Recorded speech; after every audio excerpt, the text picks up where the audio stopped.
Hi, Laura Pallatin here, spiritual guide and teacher. And today I'm going to do a deep dive into the message that I received this morning when I was doing my meditation. I channel messages every single day and then I share them with you. I thought it might be fun to just give you a little bit of background too, if you're new to my channel, just to explain who I am and where these messages are coming from. And it's actually interesting for me too, because this is relatively new. I've been a lifelong psychic, intuitive empath. I was one of those psychic little kids that asked my mom questions like, why does that lady have purple light glowing around her? And I had invisible friends that came to visit me when I was little and take me on adventures. So this is something that I have had my whole life. The cool thing about my imaginary friends that took me out of my body when I was younger is that they would take me places and show me things that I could then find out about in what I call the real human world. So they would show me that my grandmother had bought donuts for the next morning when I came over to her house, and I'd go there and there's the box of donuts that they'd showed me. So I was really lucky. Spirit has always been very patient with my need to have what I call real world or human world proof of the spiritual experiences that I have. My teenage years were spent in large part learning how to shut that stuff out. I just would get bombarded with other people's energetic, spiritual information. Sometimes spirits would visit me if they felt like I was going to be listening. So I spent a lot of time in my youth just trying to block that out. Started drinking when I was 15, got sober at 20. So that's been really important for me because it's created this very open channel, and alcohol does a great job of blocking spiritual connection. And it doesn't just block it in the moment, it has a sort of a residual effect. So if you're trying to block it out, that's a great way to do it. If you want to invite it in my experience, it does kind of cloud the channel. And I know that there's a lot of spiritual folks that drink and somehow they've managed to figure out how to do both, but that didn't work for me. Maybe it's, me. It's a me thing. Anyway, so this connection, while it felt very natural to me and it was an important part of my life, I was trying to find spirituality in religion, and religion told me, of course, that my natural spiritual connection was bad, and that if I didn't go through a religion, it was going to be really bad. So I spent a lot of time just trying to block it out, right? By the time I was 30, I realized that my spiritual connection had nothing to do with religion, and that I was not going to find what I needed in religion. That did not work for me. The breaking point was when I realized that every major religion has this idea that somehow the body that we're in, this wrapper for a lifetime, has some connection to our ability to be spiritual people, and that inherently men are special and more spiritually connected than women. I would argue that women, in my experience, have more intuition and sort of lean on our intuition more. We often feel more spiritual connection to one another. Not saying that men can't be spiritual, but the doctrine that men are inherently more spiritual, that was such what I call spiritual kindergarten to me. I felt that if somebody believed that, they really had nothing else to teach me. If they haven't broken that one piece down, that spirit is having a human experience, and that the body that a spirit chose is more about what the lessons that we want to learn and the way we want to interact with the world, and absolutely nothing to do with how connected or how bright our light shines. If that is something that is a fundamental tenet of what you're teaching, then you have not learned, in my opinion, step one. So I left all religion behind for me. I support other people who find what they need in religion. I absolutely believe that you can. I just know that's not for me. So I really started my spiritual path in earnest when I was 30 years old. So that was 28 years ago. And it has been an incredible, wild opening up my entire life. I have felt all my life that I'm here for a very specific reason. I knew that I was gathering the tools and the attributes and the opportunity and the resources I needed throughout my whole life in order to bring me to this place of stepping into my role of doing my work. And I want to tell you that too. You are absolutely gaining all the attributes, talents, gifts, and resources you need. You don't ever have to worry that you're not on your path. If you're asking the question and you're being willing to be led, you are on your path, and it will become clearer and clearer as you go down your path. However, for some of us, we're not going to know what it was until we get to the other side. That's just the way it is. And that's fine. We really have to be okay with that, because a spiritual life is not about knowing exactly this and that. Spiritual life is about trusting. It's about being open to being led by Spirit so that you're in the right place at the right time to fulfill the work that you're here to do. And it could be something huge. It could be something where you're talking to many, many people like Dr. Wayne Dyer. And it could be something very simple, like being in the right place at the right time just to make a difference. And they are equally as valuable. So 30 years ago, I started this path in earnest. I've been on it my whole life, as I said, and the opening up has just continued. At age 50, I felt moved to get a guitar, and I did, and I started learning how to play. Before the end of that first year, I was writing songs. That's part of my work. And so as my spiritual path has progressed, people have come, people have gone, right? A very important person that came into my life over 15 years ago was my partner, Jim. And he encouraged everything that I felt drawn to learn. He taught me so many lessons about life. He made me feel safe and loved, and he helped me to feel confident in my own work. And he was just the foundation for my life. And unfortunately, on February 1st of this year, he passed away. And I suspected that my true work would begin when I was on my own. Jim supported absolutely everything I did, and I feel him in spirit. He actually came to me the very first night he died, gave me an incredibly beautiful vision. I feel connected to him. So while I know I've always enjoyed a connection across the veil, once Jim passed away, I felt like he opened the door for me even wider, and I was explaining that to a friend. And in my mind's eye, Jim showed me kicking that door open, and he said, I kicked that door off the hinges. No more door, no more hinges. So the doorway has opened up just that much more. And it's been very profound for me. And one of the things that started happening early on was that I would wake up with a message. And I started writing them down and pasting them on the walls around here. Put away the fear, trust the love. This one, when I first got it, the writer in me was like, we don't need the thes.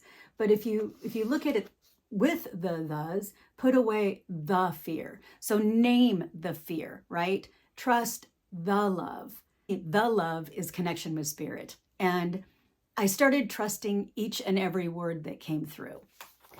One of the things that's been the most difficult for me is not having Jim physically here with me. This message was about that. Trust the connection rather than the separation. We are all connected to each other. We're all connected to Source. This is a very powerful message. And I was just putting them up on the walls here in my little studio. This one's very important to me.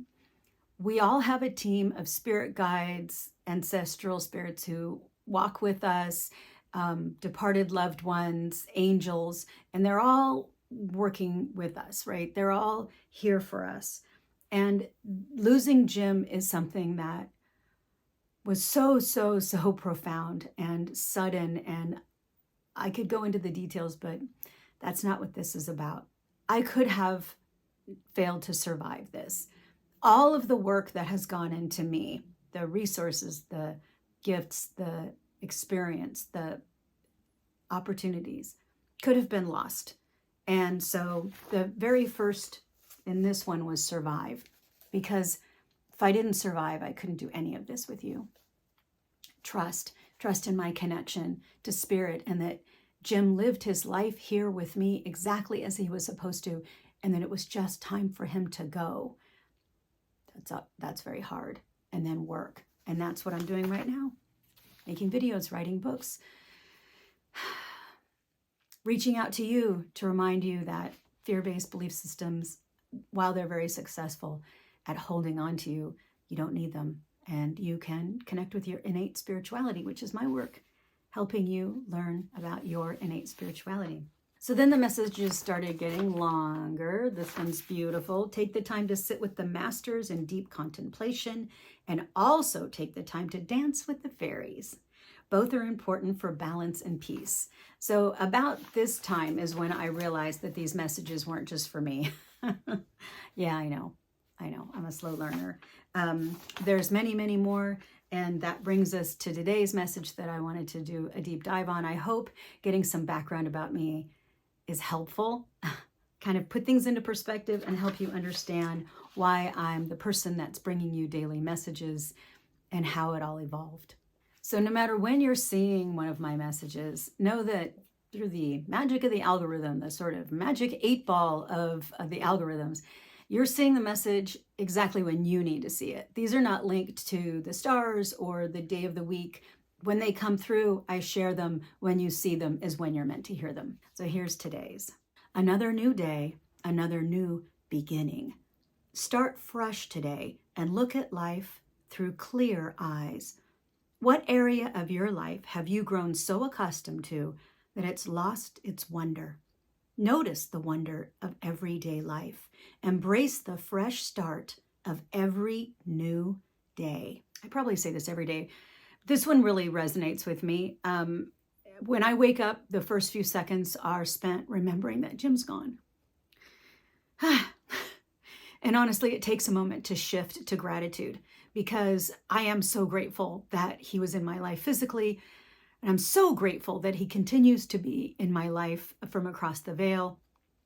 And when I can shift to gratitude, sorrow sort of floats away. And I hope that you can find that method in your life too, because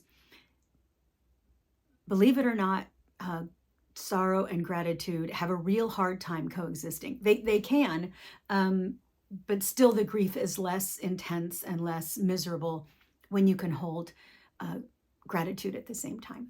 So another new day, another new beginning. So that first few minutes of waking up are definitely sometimes the most challenging for me. And to look at a day as a brand new opportunity to make a difference in the world, we wouldn't be here if we didn't belong here. We literally would not be alive if there wasn't a reason for us to be alive. So every morning when we wake up, we have a purpose. I'll get into more of that in a moment. Start fresh today and look at life through clear eyes. Now, I have astigmatism. When I first opened my peepers, clear eyes is not exactly the first thing I would say.